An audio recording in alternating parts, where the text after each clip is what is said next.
He is the host of Photo Walks. How about it for Jefferson Graham, everybody? Yeah, Jefferson Graham, look at you. He really can play that guitar. That is not just a decoration. I put on the jacket. You inspired me. There you go.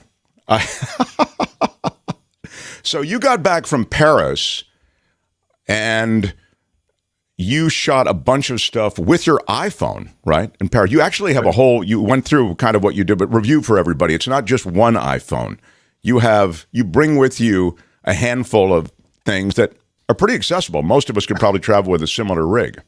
Yeah, I have a series on YouTube, right here on YouTube, called PhotowalksTV, where I travel to wonderful places and show folks how to get great photos with the camera that's in their pocket, which is an iPhone or an Android, whatever. And I believe we're going to debut a clip exclusively. Right. Wait a minute. Here. We weren't sure. Is that right? So you are debuting a clip. Now, will you run the clip? Will you run the clip and you share it with us, or how does that work? I sent you the share earlier. God, I hate that. Can John find it? Yeah, I'll find it. Oh. Okay. The words I Paris. never want to hear are, I sent you the stuff. What? Right. But let's let's be clear. He's fantastic. Okay, we'll get to it in a second. Yeah, Jeff. I ran all over Paris and other places in France, just shooting on the iPhone. The pro was I left the hotel room every morning without a camera around my neck. I was out all day from, let's say, 7 a.m. till 9 p.m. And I had cameras in my pocket, and it really felt good and freeing. Yeah, from a guy who's used to, you usually, I mean, for years have traveled with that big SLR, and yeah, this is the new world. And stuff on my back. And the video quality is great. The photos are pretty great. I would say that on my bigger camera, they might be a little better, but you got to weigh what you're going to do there. And again, most people are going to be shooting with cameras in their pockets. So I was just showing what's possible with the iPhone. And I think the results look pretty good.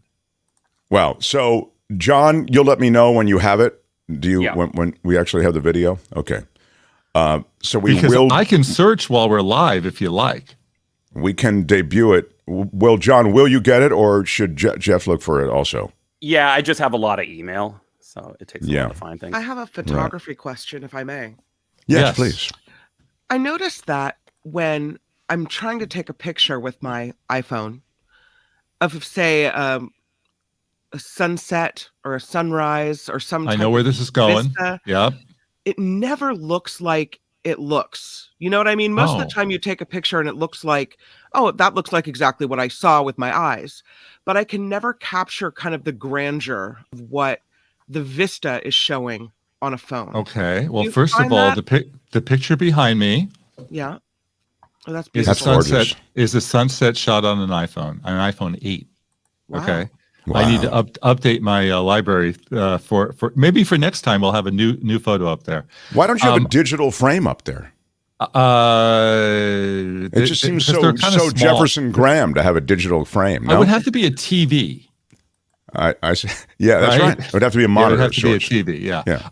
I find, frankly, that sunsets on the iPhone look better than on my other camera. And I've done amazing work on the iPhone because the iPhone and the Android cameras as well, but they take multiple exposures. So tell Kim what might Kim be doing wrong, or how could Kim possibly step up? Okay. Yeah. Okay. So first of all, the sunsets are the best after the sun sets. You know that? No. Okay. After the sun sets is when the color comes in. Again, I'm going to dust my hair. Okay. Yeah. All right. Mm-hmm. Okay. Note it's the color show, and all the listeners and viewers should know the best sunsets are in November and December every year. This is when we get the best colors. Wow. Most of the rest of the year are just a basic orange sunset. November, December. And they're not that exciting. Hey, look at that. Look at this. John's got something. Okay, so I'm showing where to get the best photo of the Eiffel Tower, which, is not at the Eiffel Tower. For another cool tower. Okay, yeah.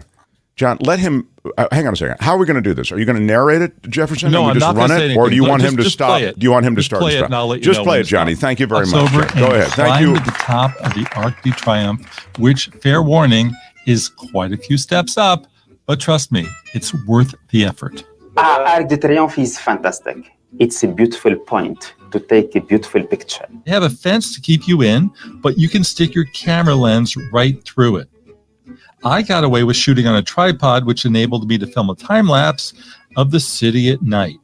It's really easy to do. Just put the phone on a tripod, open the camera app, select time lapse mode, and let it roll for a good 15 to 30 minutes. While you're up there, of course, there's more than just the Eiffel Tower. There's great shots of the entire city, as you can see right here. Here's a really cool iPhone trick. Watch these cars disappear in live photos. Check it out. You shoot the normal way, make sure that you have live photos on, then take your photo, open up the Photos app, and you'll see a little drop-down window at the top. Go from live to long exposure, and the car disappears. Okay. Whoa, whoa, whoa. Thank you. That's Jefferson Graham's Photo Walks.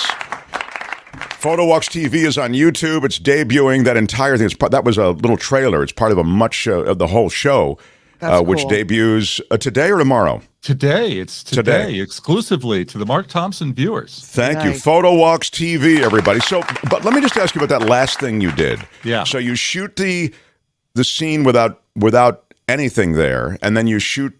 Just walk me through it again. I'm a little slow. Live photos is a gimmick that Apple introduced 4 or 5 years ago that gives you a snippet of video in your photo. Are you familiar with that? Have you seen that? No. No, I haven't. Okay. I know what you're talking about. It's a fun little gimmick, and it basically gives you a little video. And one thing that and then you could do a bounce, which means goes back and forth. You could do a loop, never ending, or long exposure. Long exposure, I've got shots of the water that looks all dreamy and cloudy and cool.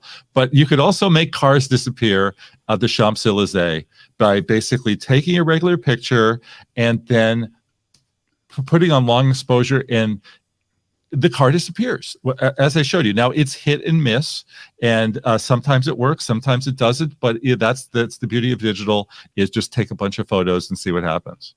Wow, it's really cool. And, you know, it seems like these are little things you can do to sort of just really jump like big time with the kinds of pictures you're taking. That's what I love. It's not like, you know, first you get one of these, then you go to Amazon and you order another one of those, and then you hook these two together and you get a USB cable. No, it's none of that. It's all right there. That's what I love about your show.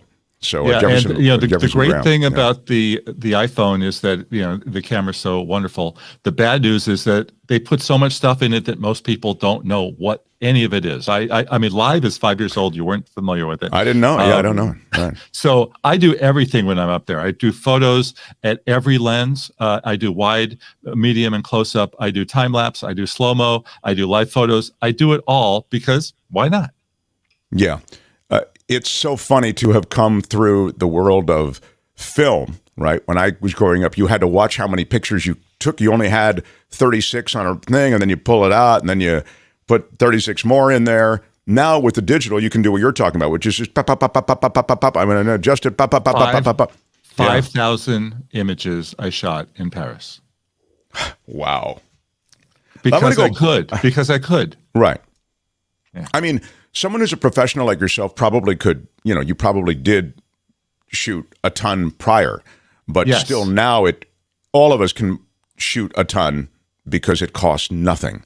So there was a question about battery life in Paris because you were doing so much shooting all day. How do you handle that problem? Power banks.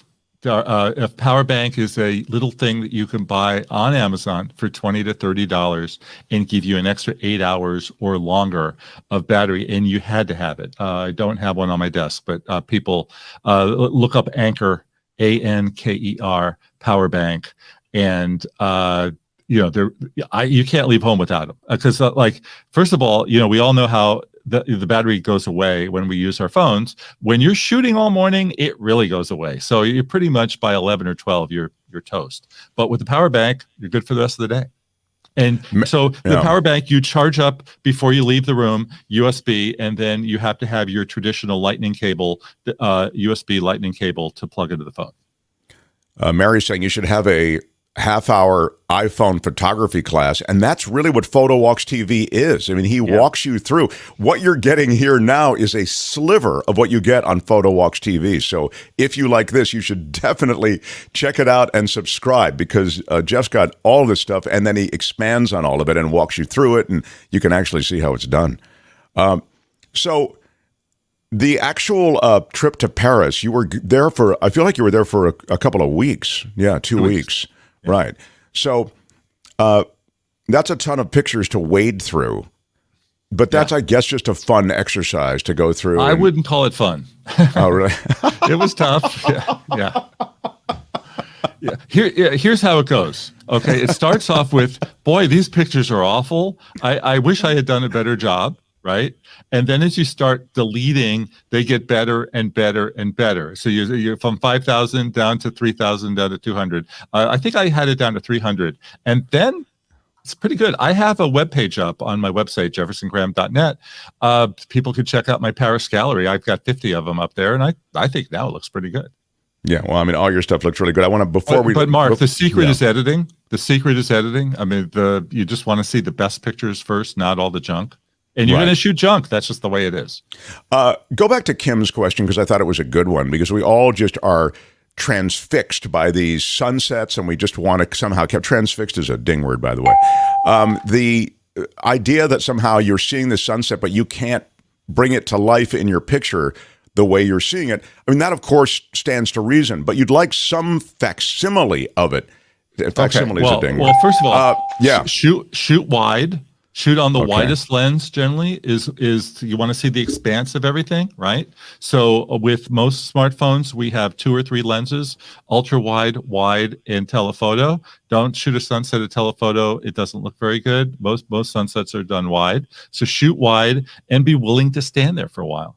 If you want to get the sun right as it hits the water, okay, that's fine. But right afterwards is when the colors come to life. The last thing I would, I just wanted to mention the exposure, the automatic exposure can screw you on a sunset. So just tell Kim how to avoid that automatic exposure problem.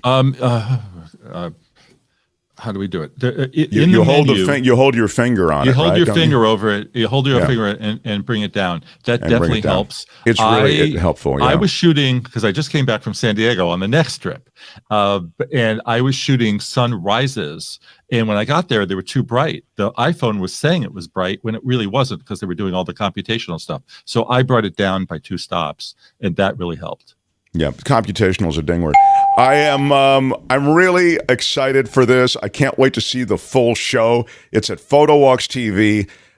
You get such great love on this show. The audience really gets you, enjoys these tips, and I hope you'll come back again soon. So, Jefferson Graham, everybody. Yeah. Thank you. Bye, Jeff. Au revoir. Au revoir. Au revoir. I don't know if you guys can see that. Oh, wait a minute. The Mark Thompson Show. See what? See the... I was trying to show you my jumping ahead of me. I was trying to show you my sunset picture. Just didn't work. Oh, it's the sunsets are something we all try to capture. So I appreciate your you chasing the. You could do it again. You want to do it now? Is that what you're saying? Are you talking about? Okay. I don't know. Yeah, you can go ahead, Kim. Oh. You just can't share something when we're in a transition. Oh, I didn't know. I'm sorry about. Let's see if I can share it.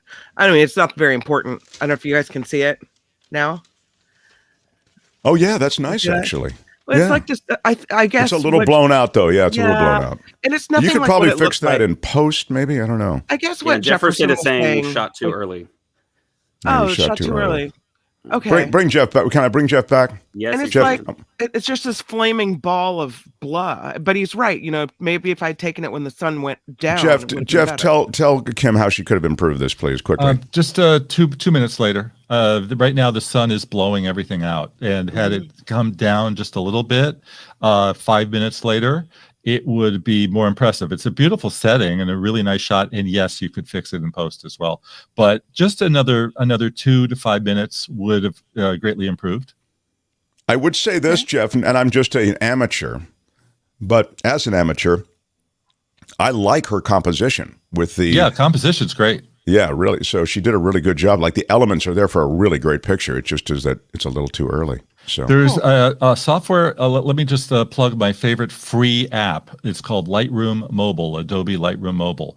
Download this, Kim, and you could easily tweak this photo and make it look incredible. I always say that with I can improve any photo within like 5 seconds just by pushing it through an app and playing around with things that are available to us for free.